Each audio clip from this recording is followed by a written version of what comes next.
देखिए दोस्तों, अभी हमने आपको घड़ी में समय निकालना सिखाया कि कब दोनों सुइयां मिलेंगी, कब दोनों सुइयां एक दूसरे से विपरीत होंगी और कब एक दूसरे से समकोण बनाएंगी। अब दोस्तों हम बताते हैं कोण निकालना या एंगल निकालना। देखिए क्वेश्चन क्या बनेगा, यदि 5:15 पर दोनों सुइयों के बीच कितने अंश का कोण बनेगा। दोस्तों अगर हम यहाँ पर इसको जनरल तरीके से समझें तो यहाँ पे 12, यहाँ पे 6, यहाँ पे 3, यहाँ पे 9, यहाँ पे 1, यहाँ पे 2, यहाँ पे 4, यहाँ पे 5 समथिंग। अब 5:15 तो 5:15 का मतलब मिनट की सुई यहाँ पर होगी और हावर की सुई समथिंग कुछ ऐसे होगी समथिंग। तो जो एंगल ये होता है यही आपसे पूछा जाता है कि व्हाट इज द एंगल। 5:15 पर दोनों सुइयों के बीच का कोण बताइए। तो दोस्तों ये ट्रिक आपके सामने है, m बराबर 2/11 t1 into 30 plus minus theta. अब यही वैल्यू उठा के यहाँ रख देते हैं। तो m की वैल्यू यहाँ पर कितनी है 15, तो यहाँ पर कितना हो जाएगा 15 इज इक्वल टू 2/11 और t1 की वैल्यू प्रथम समय यहाँ पर क्या हो जाएगा 5 into 30 plus minus theta. Theta हमको निकालना है। अब हम क्या करते हैं कि यहां से इसमें इंटू कर दिए तो ये क्या हो जाएगा 165 इज इक्वल टू, यहां पर देखेंगे 5 दिया 15 और 15 दूनी 30, 300 प्लस माइनस इसको अगर अंदर गुणा करेंगे ये कितना हो जाएगा 2 थीटा।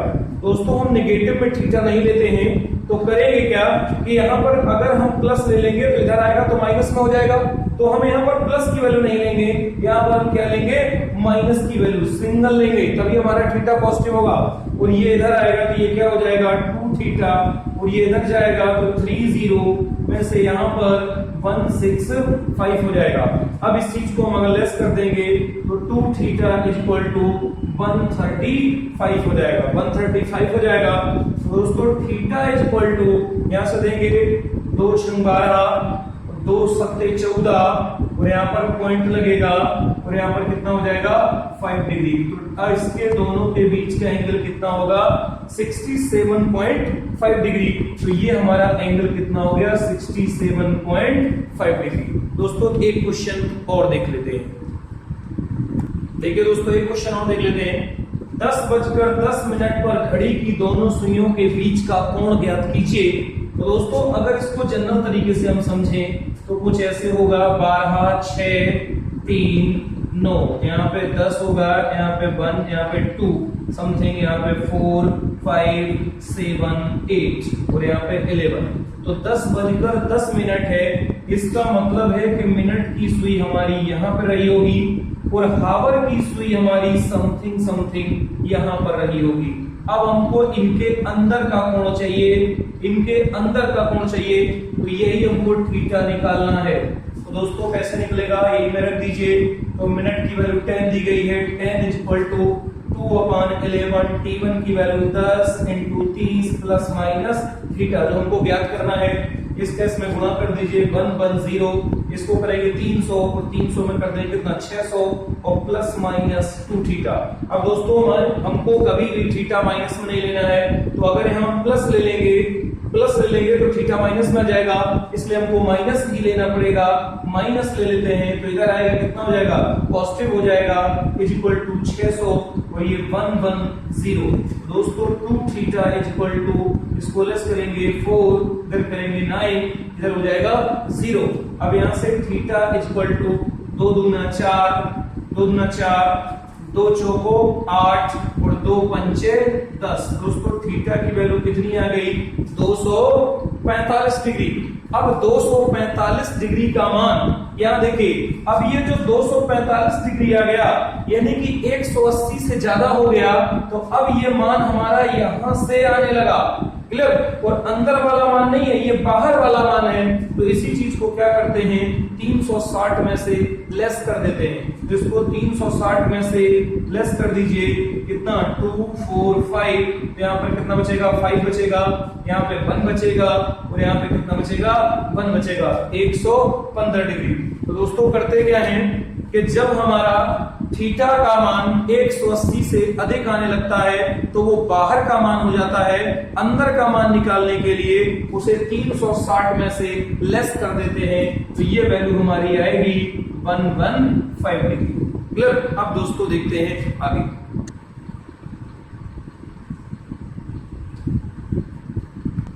देखिए दोस्तों एक क्वेश्चन और बनता है 3 तथा 4 बजे के बीच कब दोनों सुइयों के मध्य 30 डिग्री का कोण बनेगा। अब इस बार आपको कोण दिया गया है, अब आपको टाइम पूछा है तो जो समय होगा वो 3 बज के ही कुछ होगा। दोस्तों यहाँ पर पहले जनरल अप्रोच से समझ लेते हैं। यहाँ पे 12, यहाँ पे 6, यहाँ पे 3, यहाँ पे 9, तो कितना कह रहा है 3 तथा 4 बजे के बीच, तो यहाँ पे 4 होगा। अब 3 तथा 4 बजे के बीच कब दोनों सुइयों के बीच 30 डिग्री का कोण होगा। तो देखते हैं कि दो तरीके होंगे, जो घंटे की सुई है वो इसके बीच में ही रहेगी, तो हो सकता है कि एक इधर की तरफ बने और हो सकता है कि एक इधर की तरफ बने। क्लियर? तो दोनों देख लेते हैं। अब यहाँ पर 3 तथा 4 बजे के बीच, तो AM = 2/11 और T1 की वैल्यू कितनी है 3 × 30 प्लस माइनस कितने डिग्री का 30 डिग्री का कोण बनेगा। अब दोस्तों AM = 2/11, यहाँ 3 त्रिक का 9, 90 प्लस माइनस 30। अब इससे दो चीजें निकलेंगी, एक हम M1 निकाल ले 2/11 एक बार जुड़ेगा तो ये कितना हो जाएगा 9, 10, 11, 12, तो ये कितना हो जाएगा 120। और दूसरे में M2 अगर निकालें तो M2 कितना हो जाएगा 2/11 और यहां से घटा देंगे तो कितना बचेगा 60 डिग्री। अब इन्हीं दोनों को हल कर लेते हैं।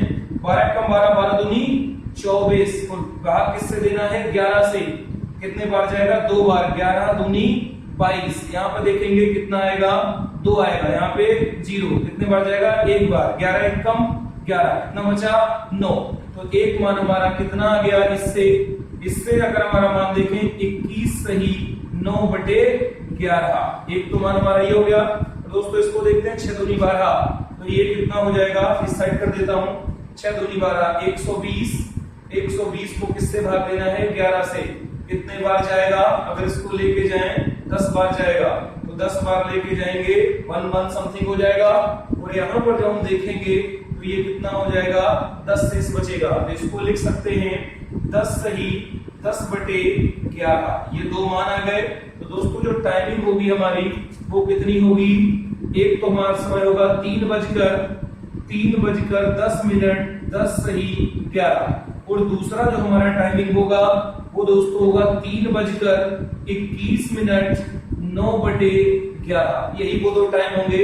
देख लीजिए अगर इसको देखना है कि यहाँ पर 10 बज गए तो यहाँ पर कितना होगा 1 होगा, यहाँ पर 2 होगा, तो एक हमारा इनके बीच तब बनेगा 30 डिग्री का कोण जब समथिंग ये यहाँ पे रहेंगे, समथिंग तब ये हमारा एंगल बनेगा।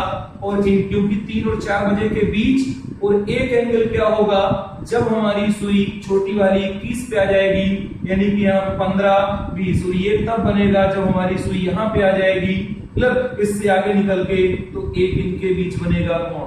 तो ये हमारा कितना हो जाएगा, ये अगर इसके बीच बनाएंगे तो ये 3 बजकर 10 समथिंग हो जाएगा, और ये 3 बजकर 21 समथिंग हो जाएगा। अब दोस्तों देखते हैं एंगल के बाद कुछ घड़ियां बोलती भी हैं, देखिए कैसे। देखिए दोस्तों इस पे क्वेश्चन बनता है कि आपने पेंडुलम वाली घड़ी देखी होगी, तो पेंडुलम वाली घड़ी जब 1 पर आती है तो 1 बार आवाज करती है, जब 2 पर आती है तो 2 बार आवाज करती है, जब 3 पर जाती है तो 3 बार आवाज करती है।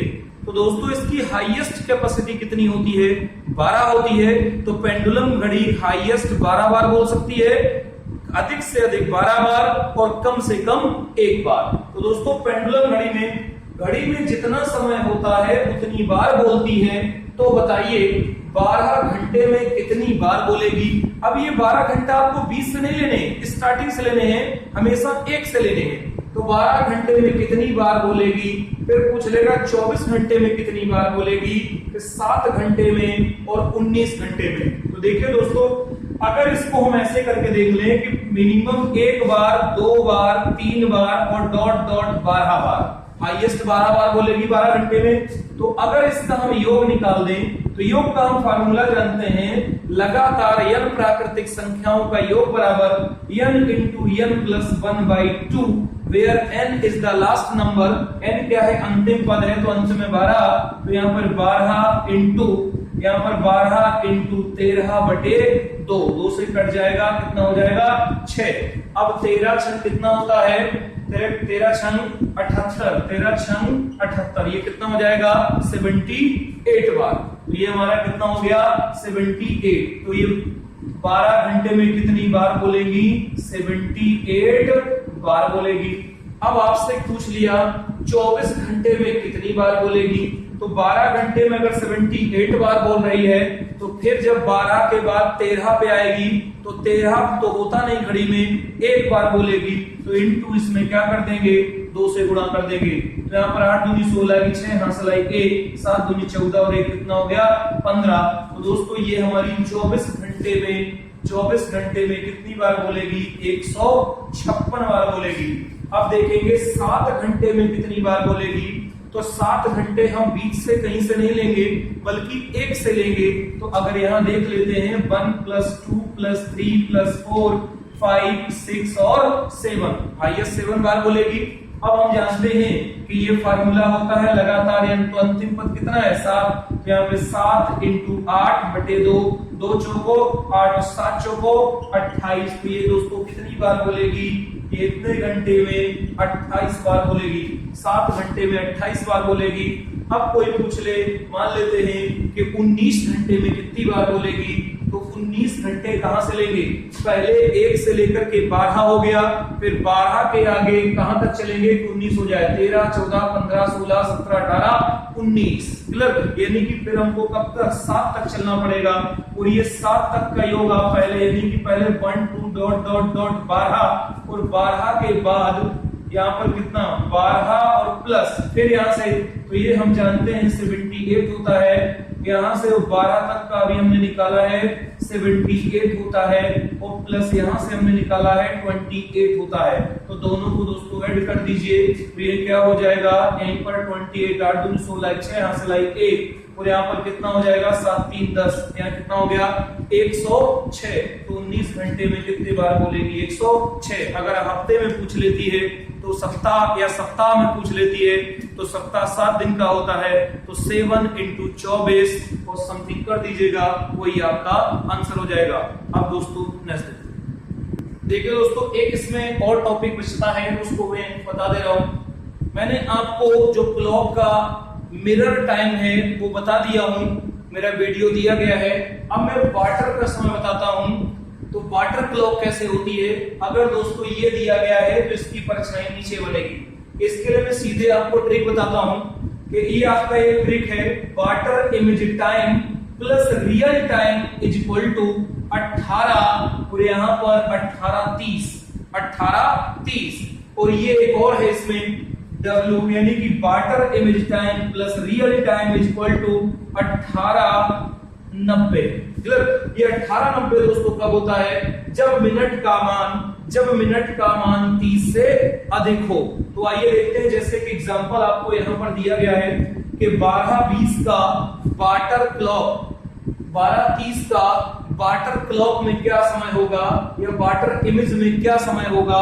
तो देखिए इसको हम क्या करेंगे, ये 20 है तो इसमें से घटाएंगे, तो दोस्तों इसी में से घटा देते हैं डायरेक्ट यहाँ पे। तो ये कितना हो जाएगा? 180 और 30 में 12 घटाएंगे तो दोस्तों यहाँ पर कितना बचेगा? 20। यहाँ कितना बचा? 10, और यहाँ पे कितना बचा? 6। तो ये हमारा आंसर कितना हो गया? 6:10। यही हमारा आंसर हो गया। अब दोस्तों इसको देख लेते हैं, जैसे 8:10 समय दिया गया है, घड़ी का रियल टाइम है 8:10। ये हमारा वाटर क्लॉक में क्या समय दिखाई देगा? तो इसको भी हम इसी में से घटाएंगे, तो दोस्तों कितना है? 18:30, क्योंकि मिनट का मान 30 से कम है। तो यहाँ पर कितना हो जाएगा? घटा देंगे 8, और यहाँ पर कितना? 10। इसको घटाएंगे, यहाँ 10 बचेगा, और यहाँ कितना बचेगा? 20। तो करके देखेंगे तो यही हमारा क्या हो जाएगा? आंसर हो जाएगा। एक दोस्तों और देख लेते हैं। देखिए दोस्तों एक और देख लेते हैं इसमें, यदि टाइम दिया है 4:40 रियल टाइम है, इसका हमको वाटर क्लॉक में समय बताना है, तो ये देखिए मिनट की वैल्यू 40 से अधिक है। अब इसमें से नहीं, अब इस सेकंड में से घटेगा, तो सेकंड में से घटाने का मतलब है 1890, और 1890 में से ये 40 घटेगा, कितना बचेगा, यहाँ 50 बचेगा, और इसको घटाएंगे तो कितना बचेगा, अगर देखा जाए 18 में से जाएगा कितना बचेगा, 14। अब 14 50 है, तो दोस्तों 14 तो होता नहीं है, 12 के बाद 13 14, यानी कि कितना हो जाएगा, 250। ये कितना हो जाएगा, 250। तो इसका आंसर कितना हो गया, 250। अब एक और देख लेते हैं, जैसे यहाँ पर दिया है 7:55, तो ये किसमें से घटेगा, सेकंड वाले में से घटेगा। 1890 में यहाँ पर 7 कितना दिया है, 7:55 दिया गया है। अब इसको घटाएंगे तो ये कितना होगा, 35 होगा, क्लियर, 35, और इसमें से इसको घटाएंगे कितना बचेगा, 11। तो ये हमारा आंसर हो गया 11:35, क्लियर। अब दोस्तों अगर कोई क्वेश्चन फंसता है तो आप मुझे कमेंट्स कर सकते हैं, कमेंट्स करिए और आप मेरे व्हाट्सएप पे शेयर करिए, मैं आपको क्वेश्चन का जवाब जरूर दूंगा। धन्यवाद।